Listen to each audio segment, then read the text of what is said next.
alleged murder fugitive. Gerhard Jansen will be extradited from Brazil to South Africa, we understand, within hours. In 2011, here's the background for you, he allegedly stabbed Andrea Venter, his ex-girlfriend. He then attempted to commit suicide at the scene of the crime. While on bail, Van Vuuren fled the country and was rearrested in Brazil.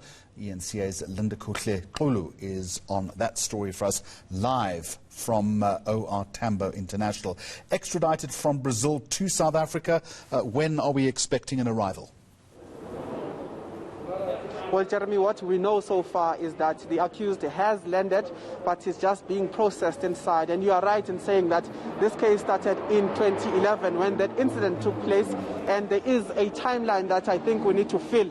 And we are joined by Colonel Muridili, who's just going to take us through some of those timelines. We are going to start from 2011 to 2013, and that was when there was a series of bail applications leading up to when he was released and ultimately have fled the country. But just take us through that from the incident in 2011 to 2013, just to fill that timeline for us.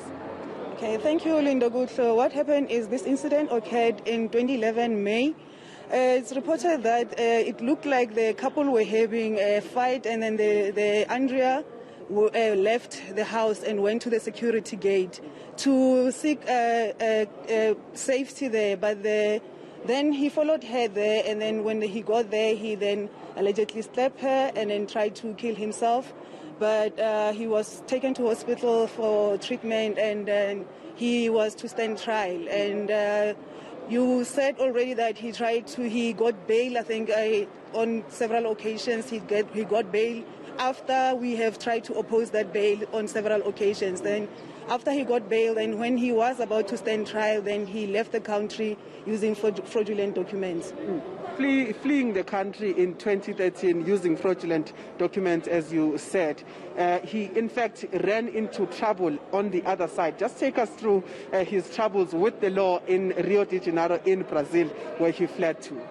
Yes, our members got information that he was arrested the same year in 2013 in Rio de Janeiro, and he was kept in custody from 2013 up until 2015. By the time that we tried to do the processes to bring back him this side, he had already been released. But we did not give up. We went on to search for him in that country, and eventually this year we found an address where he was staying, and then all the processes were followed up until this moment. He is already facing charges of murder, which I believe will be continuing as he is now returning into the country. But do you have any idea of what are some of the charges that might possibly he might possibly face now that he's back in the country and he fled, of course, before the trial began?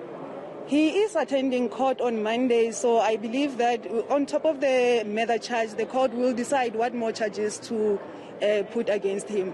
All right, thank you so much, Colonel. Jeremy, just to paint a picture for you, just behind me is the van where he is expected to be taken into after being processed inside this particular police station at the airport. And what we are seeing just around me, there is a sort of a beefed up security in terms of the police personnel that are around here, and some of them who have just moved inside. But we're expecting that any moment now we'll be seeing him walking from that passage into this vehicle, and perhaps even later get a sense of some of those charges that might stick as we move to the court on Monday.